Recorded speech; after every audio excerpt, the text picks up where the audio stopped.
Ah là là là là. Eh bien, bonjour mes amis Hey du 18-25. Aujourd'hui, on va parler d'un sujet très intéressant. On va parler du stoïcisme ou la philosophie qui est l'art de s'en battre les couilles. Alors, qu'est-ce que le stoïcisme? Le stoïcisme, c'est une philosophie antique qui date donc de l'Antiquité, donc il y a un peu plus de 2000 ans avant Jésus-Christ, et qui fait la distinction entre deux choses, entre les choses qui dépendent de nous et sur lesquelles on peut agir, et les choses qui ne dépendent pas de nous et sur lesquelles on n'a aucun pouvoir. Et la philosophie du stoïcisme dit quoi?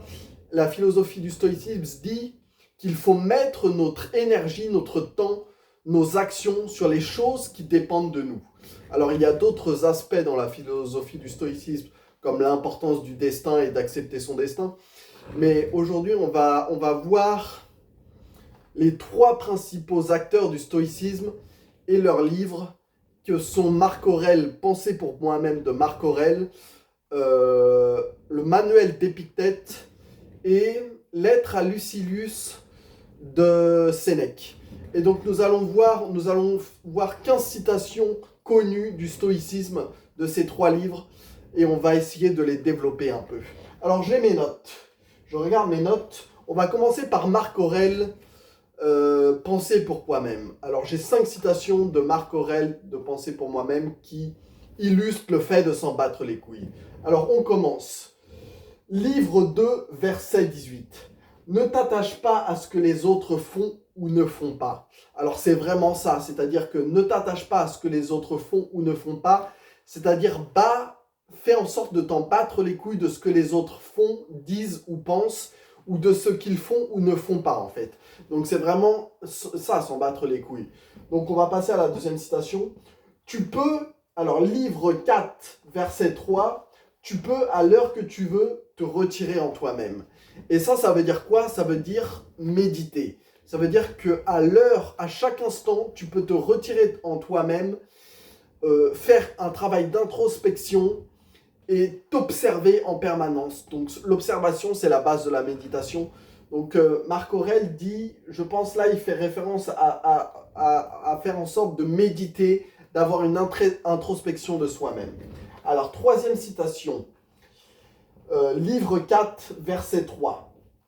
Toutes les choses que tu vois seront transformées et ne seront plus. Alors ça, c'est un point très important que Bouddha avait souligné également, c'est l'impermanence des choses. C'est-à-dire le fait que rien n'est permanent. Tout est amené à se transformer, tout est amené à mourir et tout est amené à ne plus être en fait. C'est pour ça que dans cette citation, toutes les choses que tu vois seront transformées et ne seront plus, ça incite à ne pas s'attacher aux choses. Parce que les choses se transforment. Tout ce que tu vois va disparaître, tout ce que tu vois va se transformer. Donc il ne sert à rien de s'attacher aux choses. Il faut plutôt les observer et les accepter telles qu'elles sont. Alors quatrième citation. Livre 8, verset 47. Si tu t'affliges pour une cause extérieure, ce n'est pas elle qui t'importune, c'est le jugement que tu portes sur elle. Or, ce jugement, il dépend de toi de l'effacer à tout instant.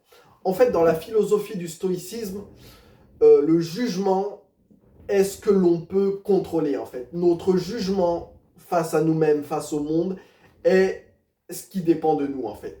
Et quand quelque chose nous trouble, c'est notre jugement, notre propre jugement qui nous trouble, en fait. Or, ce jugement, comme dit Marc Aurèle, il dépend de toi de l'effacer, d'effacer cette représentation, cette fausse représentation que tu as de la situation du monde ou de toi-même, en fait.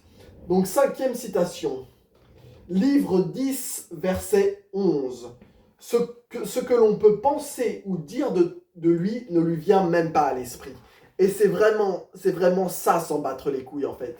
Quand tu t'en bats les couilles de ce que les autres disent, de ce que les autres pensent, de ce que les autres font ou ne font pas, en fait, ça ne te vient même pas à l'esprit de te questionner sur ce que les autres pensent de toi, sur ce que les autres disent de toi ou sur ce que les autres font ou ne font pas. Donc ça ne te vient même pas à l'esprit, tu n'y penses simplement pas. Et c'est ça, s'en battre les couilles. Alors nous avons fini avec le premier livre de Marc Aurèle, qui est pensé pour moi-même. On va passer au deuxième livre, qui est le Manuel d'Épictète. Alors, on va commencer directement par la première citation. Alors, retire ton aversion pour tout ce qui ne dépend pas de toi, car si tu désires quelque chose qui ne dépend pas de toi, nécessairement tu seras malheureux. Et en fait, c'est vraiment ça, c'est-à-dire que quand tu désires, quand tu veux quelque chose qui ne dépend pas de toi, tu t'efforces en fait à ne pas contrôler la chose en question, c'est-à-dire tu n'as pas le contrôle sur ce que tu veux. En fait, tu veux quelque chose et tu ne peux pas contrôler le résultat, tu ne peux pas contrôler si la chose va arriver ou non. Et en fait, c'est s'efforcer à vouloir quelque chose qui ne dépend pas de toi et nécessairement tu seras malheureux. Alors, deuxième citation du Manuel d'Épictète. Ne demande pas que ce qui arrive arrive comme tu veux, mais veuille que les choses arrivent comme elles arrivent et tu seras heureux. Et en fait, dans cette citation, qu'est-ce que veut dire cette citation? Cette citation veut dire une chose, c'est-à-dire qu'il ne faut pas contrôler les choses qui arrivent. Quand quelque chose arrive, ne cherche pas à contrôler cette chose. Accepte-la. Accepte-la, veuille que les choses arrivent comme elles arrivent. Veuille que ce qui arrive arrive comme ils arrivent, sans essayer de contrôler cette chose, sans essayer de juger. Contrôler, ça veut dire quoi, contrôler cette chose? Ça veut dire la juger, ça veut dire l'analyser, ça veut dire quoi, l'interpréter. Non, tout ça, c'est contrôler. Il faut juste l'accepter et l'observer, la situation telle qu'elle arrive. Donc, voilà, c'est cette citation. Troisième citation du Manuel d'Épictète, pardon. Ne dis jamais de quoi que ce soit, je l'ai perdu, mais plutôt je l'ai rendu. Et en fait, c'est vraiment ça. C'est-à-dire que quand tu perds quelque chose, que ce soit quelque chose de matériel, que ce soit une perte financière, que ce soit une perte au niveau familial, au niveau quelqu'un qui meurt dans votre famille, c'est vraiment triste. On est conscient qu'on est triste, mais il ne faut pas dire je l'ai perdu, mais plutôt je l'ai rendu. Ce qui veut dire que la chose que vous avez perdue a été rendue à la source. Et c'est vraiment ça, c'est la source qui a repris la chose que vous possédiez. Et en fait, ça me fait penser un peu à... On va y venir tout à l'heure à la Bhagavad Gita sur le détachement et l'attachement. Mais pour l'instant, on va finir avec le Manuel d'Épictète. Alors, quatrième citation du Manuel d'Épictète. Si quelqu'un vient te dire qu'une personne a mal parlé de toi, ne justifie pas ce que l'on rapporte, mais réponds, il faut qu'il ignore tous les autres défauts qui sont en moi pour ne parler de ceux-là seuls qui lui sont connus. Et en fait, cette citation est vraiment géniale. C'est-à-dire que quand quelqu'un vous insulte, quand quelqu'un vous dit que vous avez certains défauts, eh bien, Épictète dit, en fait, les défauts que tu me cites, en fait, tu ignores tous les autres défauts pour ne citer que celui-là que tu cites, en fait. En fait, tu ignores tous mes autres défauts pour ne citer que celui que tu cites, en fait. Et en fait, c'est vraiment ça. C'est-à-dire que quand quelqu'un vous insulte, quand quelqu'un vous juge, quand quelqu'un vous juge, voilà, c'est ce que j'ai envie de dire, vous juge sur qui vous êtes, sur un défaut que vous avez, eh bien, Épictète dit la chose suivante. Il ignore tous les autres défauts que j'ai pour ne citer que celui qu'il cite, en fait. Et c'est vraiment ça.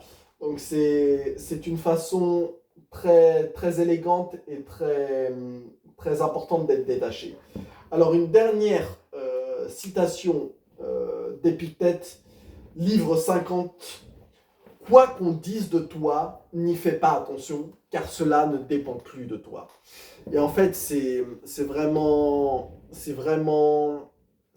drôle, parce que tout ce que les gens disent de vous, tout ce que les gens jugent par rapport à vous, cela ne dépend plus de vous. Cela ne dépend pas de vous. Donc il faut s'en détacher. Et comme dit le stoïcisme, ce qui ne dépend pas de toi, détache-toi-en. Parce que cela, tu ne peux pas le contrôler, ce n'est pas en ton pouvoir. Donc voilà, on va passer au dernier livre de Sénèque, qui est Lettres à Lucilius. Alors attendez, je regarde mes notes. Alors, Lettres de Lucilius de Sénèque est un livre très important sur le stoïcisme aussi. Il y a d'autres livres de Sénèque qui sont très importants sur le stoïcisme, mais j'ai choisi celui-là particulièrement parce que je l'ai lu et je viens de le relire. Alors, première citation de Lettres à Lucilius. Livre 1, lettre 3, verset 6. On doit entremêler ces deux états. Lorsque l'on se repose, on doit agir. Et quand on agit, on doit se reposer. Et en fait, mon interprétation de cette citation, c'est la suivante. Quand on s'en bat les couilles, eh bien, on doit agir. Et quand on agit, on doit s'en battre les couilles de l'action que l'on est en train de faire. Autrement dit, lorsque l'on agit, lorsque l'on fait une action, on doit s'en battre les couilles de ce que l'on est en train de faire et du résultat de ce que l'on est en train de faire. Parce que le résultat viendra de lui-même, en fait. C'est pour ça qu'il faut s'en battre les couilles de l'action, du jugement, de notre jugement par rapport à cette action. Parce que ce qui est important, c'est d'être présent dans l'action. C'est de faire l'action en toute conscience, en toute présence et de ne pas s'attacher au résultat. Donc voilà, deuxième citation de Sénèque, livre 1, lettre 9, verset 1. Le sage se contente de lui-même.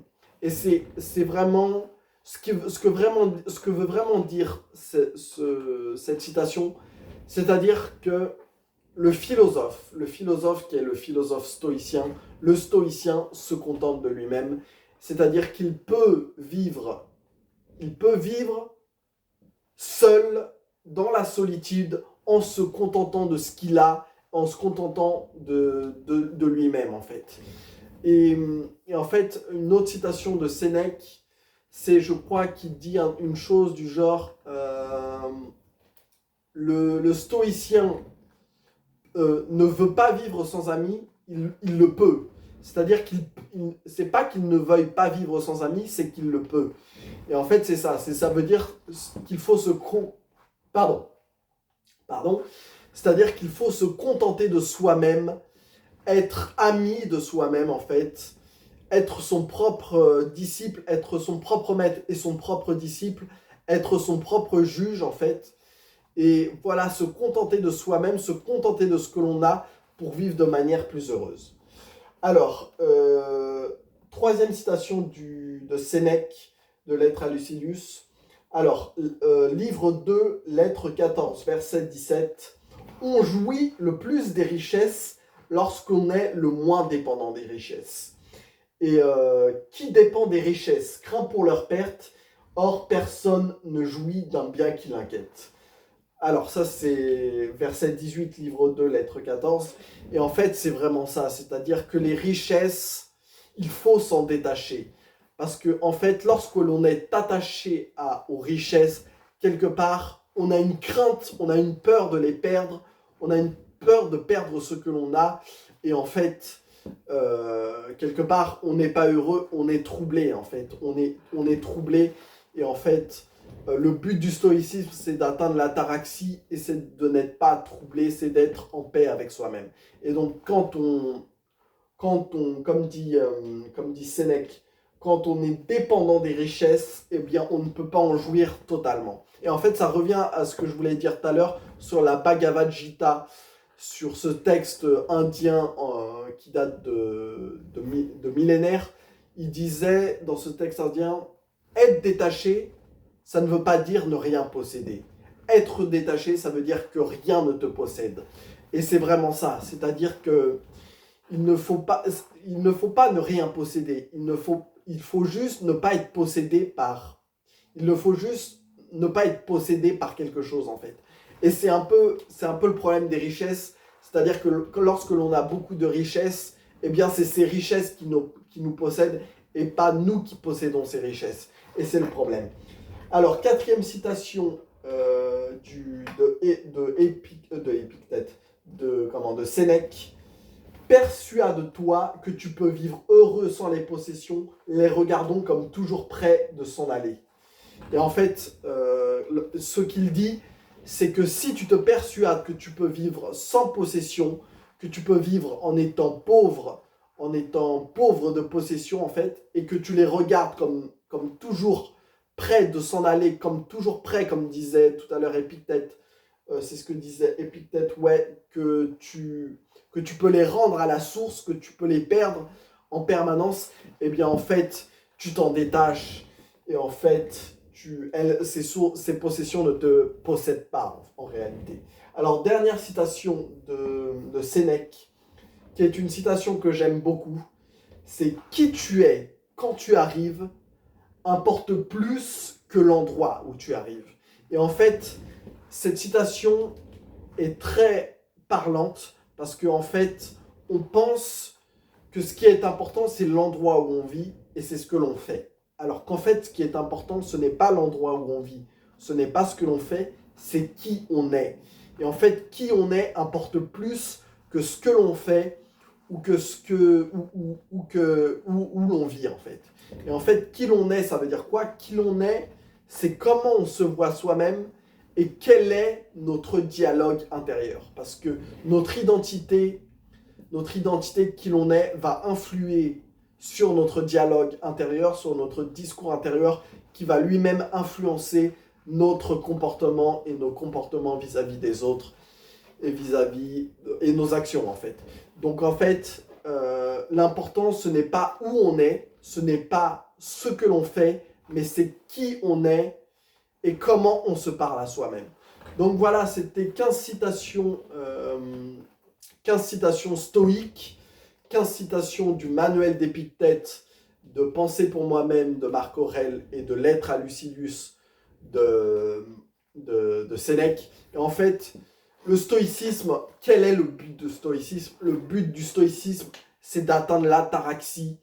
Et autrement dit, c'est d'être en paix, c'est de n'être pas troublé, et c'est de vivre en paix avec soi-même et de vivre en paix avec le monde. Et donc le but du stoïcisme, c'est vraiment ça. Et donc le stoïcisme, en fait, c'est s'en battre les couilles. C'est un autre synonyme. Le stoïcisme est une philosophie de s'en battre les couilles, en fait. C'est vraiment s'en battre les couilles pour atteindre cette paix, pour atteindre cette ataraxie, le nom de paix donné au stoïcisme. Et c'est vraiment ça, c'est-à-dire lâcher prise, s'en battre les couilles, être détaché pour être en paix.